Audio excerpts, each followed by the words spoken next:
వీళ్ళు యూట్యూబర్లు కాదు, గుంట నక్కలు. డబ్బు కోసం ఆఖరికి కన్న తల్లిని కూడా హత్య చేయగలిగే వ్యక్తిత్వం గలవాళ్ళు. అయితే ఒక్కొక్కటిగా బయటకు వస్తున్నటువంటి పాకిస్తాన్ గూఢాచారుల లిస్టులో భయ్యా సన్నీ యాదవ్ను కూడా చేర్చేయొచ్చేమో. ఈ మాట నేను ఎందుకు అంటున్నాను అనుకుంటున్నారా? అయితే రీసెంట్గా పాకిస్తాన్కి పలుమార్లు వెళ్ళి వచ్చినటువంటి జ్యోతి మల్హోత్రా మీద నిఘా పెట్టిన ఎన్ఐఏ అధికారులు ఆమె ఫోన్ని, ల్యాప్టాప్ని, ఆమె సంబంధిత వస్తువులన్నింటినీ పరిశీలించగా ఆమెకి పాకిస్తాన్ ఉగ్రవాదులతో సంబంధాలు ఉన్నాయని ఆరోపణలు ఎదుర్కొంది. ఇప్పటికీ ఎన్ఐఏ కస్టడీలోనే ఉంది.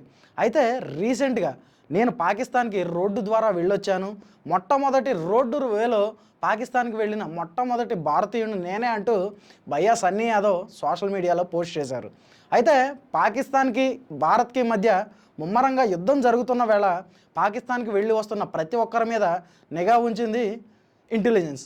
అలాగే భయ్యా సన్నీ యాదవ్ను కూడా పరిశీలించగా అతని ఫోన్ను, ల్యాప్టాప్ను, సోషల్ మీడియాను ఇప్పటికే సీజ్ చేసింది ఎన్ఐఏ. అయితే దీనిలో విస్తుపోయే విషయాలు బయటకు వచ్చాయి.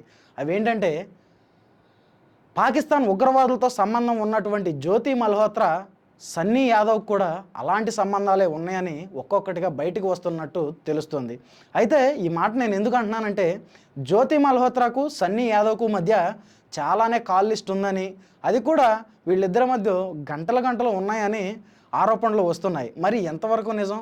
ఒకవేళ ఇదే నిజమైతే భయ్యా సన్నీ యాదవ్ కూడా ఉగ్రవాదేనా?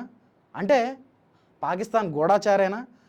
తల్లిపాలు తాగి రొమ్ము గుద్దినట్టు వీళ్ళంతా భారతదేశంలో పుట్టి భారతదేశంలో పెరిగి ఈ గడ్డకి అన్యాయం చేయాలని ఎలా చూస్తున్నారు? ఇలాంటి వాళ్ళని ఏం చేయాలి? అయితే మెల్లమెల్లగా ఎన్ఐఏ ఈ సీక్రెట్లన్నిటిని బయటకు తెస్తుంది. మరి ఈ కేసులో మున్ముందు మరిన్ని కోణాలు, ఎలాంటి కోణాలు వెలుగు చూస్తాయి అనేది వేచి చూడాలి. మరి భయ్యా సన్నీ యాదవ్పై మీ అభిప్రాయం ఏంటి? అతను నిజంగానే పాకిస్తాన్ గూఢాచారి అని మీరు అనుకుంటున్నారా? కామెంట్ రూపంలో తెలియజేయండి. Thank you.